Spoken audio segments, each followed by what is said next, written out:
नमस्कार दोस्तों, राज टंडन एक्सप्लेन्स में आपका स्वागत है। आज एक ऐसे विषय पर बात करेंगे जो हर नागरिक को जानना चाहिए। क्या सरकारें आपसे झूठ बोलती हैं या सच को एक विशेष तरीके से छुपाती हैं? दुनिया के हर देश में, हर शासन प्रणाली में कुछ बातें होती हैं जो खुलकर जनता को नहीं बताई जाती। ये कोई फिल्मी साजिश वाली बात नहीं है, ये राजनीति का एक व्यवहारिक तरीका है जो सदियों से चला आ रहा है।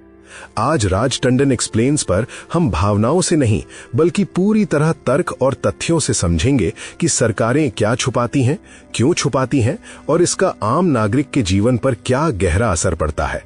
सबसे पहले एक बात बिल्कुल साफ कर लेते हैं, हर जानकारी का छुपाया जाना कोई साजिश नहीं होता। ये समझना बहुत जरूरी है क्योंकि इंटरनेट पर बहुत सारी थ्योरीज घूमती रहती हैं जिनमें बिना सबूत के बड़े बड़े दावे किए जाते हैं। तो सरकारें मुख्य रूप से 3 कारणों से जानकारी रोकती हैं या सीमित करती हैं।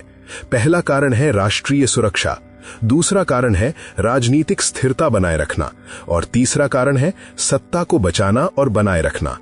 अब असली और गहरा सवाल यह है कि इन तीनों कारणों के नाम पर आखिर कितना सच छुपाया जाता है और कितना वाकई जरूरी होता है। आइए एक एक करके समझते हैं।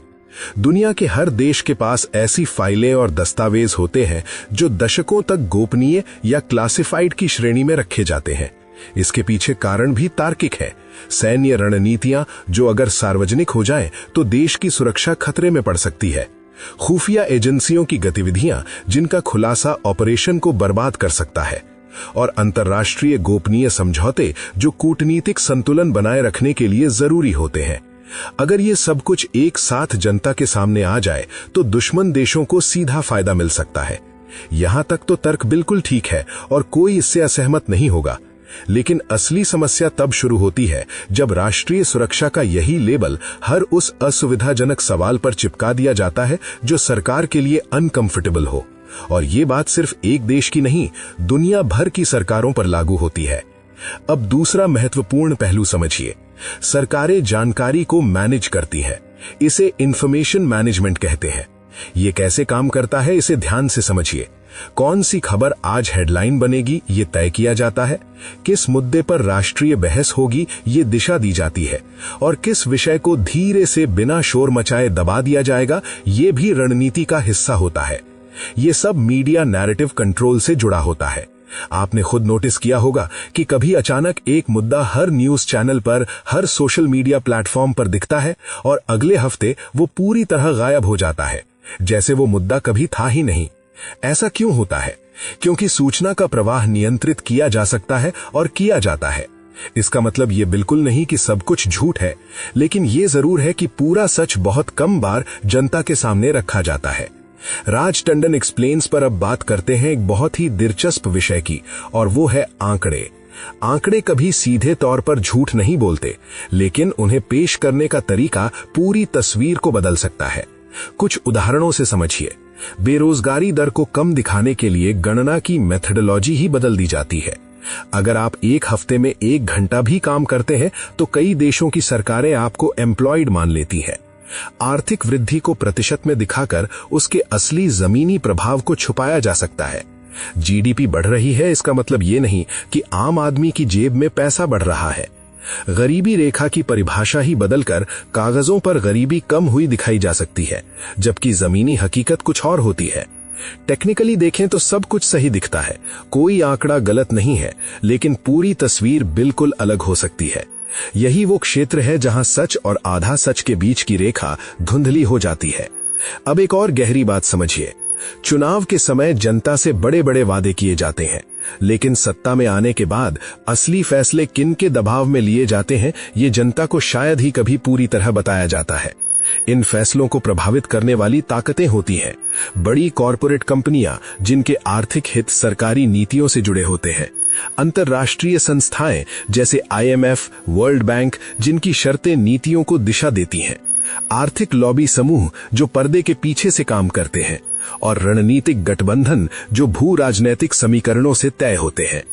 कई बार जनता को बताया जाता है कि यह फैसला देश हित में लिया गया है, लेकिन उस फैसले के पीछे का पूरा आर्थिक या राजनीतिक समीकरण कभी सार्वजनिक नहीं किया जाता। आपको सिर्फ नतीजा दिखाया जाता है, पूरी बातचीत, पूरी प्रक्रिया, पूरा दबाव कभी नहीं दिखाया जाता। अब एक बहुत जरूरी सवाल, अगर इतना कुछ छुपाया जाता है तो जनता ये सब समझ क्यों नहीं पाती? इसके 3 बड़े कारण हैं। पहला कारण है सूचना की बाढ़। आज इतना कंटेंट हर प्लेटफॉर्म पर आ रहा है कि किसी भी विषय पर गहराई से सोचने और विश्लेषण करने का समय ही नहीं बचता। आप एक खबर पढ़ते हैं और 10 नई खबरें आ जाती हैं। दूसरा कारण है भावनात्मक राजनीति।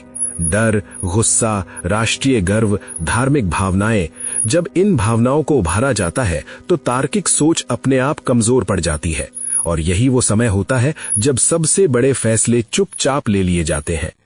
तीसरा कारण है एको चेम्बर। सोशल मीडिया के एल्गोरिदम्स आपको वही दिखाते हैं जो आप पहले से मानते हैं और सुनना चाहते हैं। इससे आपकी सोच एक दायरे में सिमट जाती है और विपरीत तथ्य आप तक पहुंचते ही नहीं।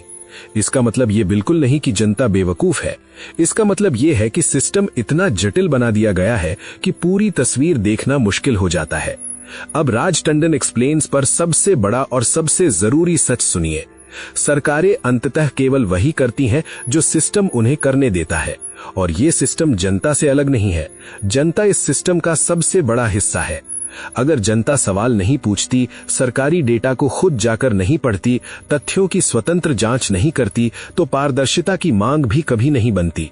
एक लोकतंत्र में गोपनीयता ठीक उतनी ही होती है जितनी जनता चुपचाप सहन कर लेती है।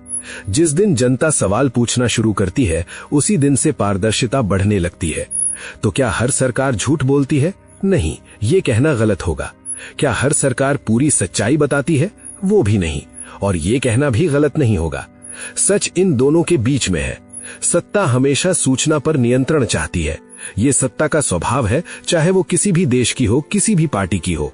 और एक जागरूक नागरिक हमेशा सूचना की स्वतंत्रता चाहता है। यहीं से लोकतंत्र का असली संतुलन बनता है। यही वो तनाव है जो लोकतंत्र को जिंदा और स्वस्थ रखता है। तो दोस्तों, अगली बार जब आप कोई बड़ा सरकारी दावा सुने, चाहे वो किसी भी देश का हो, किसी भी पार्टी का हो, तो तुरंत मत मान लीजिए, लेकिन तुरंत खारिज भी मत कीजिए। डेटा देखिए, स्रोत की जांच कीजिए, विपरीत राय भी सुनिए, तुलना कीजिए और फिर अपना निष्कर्ष निकालिए। क्योंकि असली ताकत किसी सरकार के पास नहीं होती। असली ताकत एक जागरूक और सवाल पूछने वाले दिमाग के पास होती है। ये था राज टंडन एक्सप्लेन्स। अगर ये वीडियो आपको सोचने पर मजबूर करे तो इसे अपने दोस्तों और परिवार के साथ जरूर शेयर कीजिए। चैनल को सब्सक्राइब कीजिए और बेल आइकन दबाइए ताकि ऐसे ही तथ्यों पर आधारित विश्लेषण आप तक पहुंचते रहे। मिलते हैं अगले वीडियो में।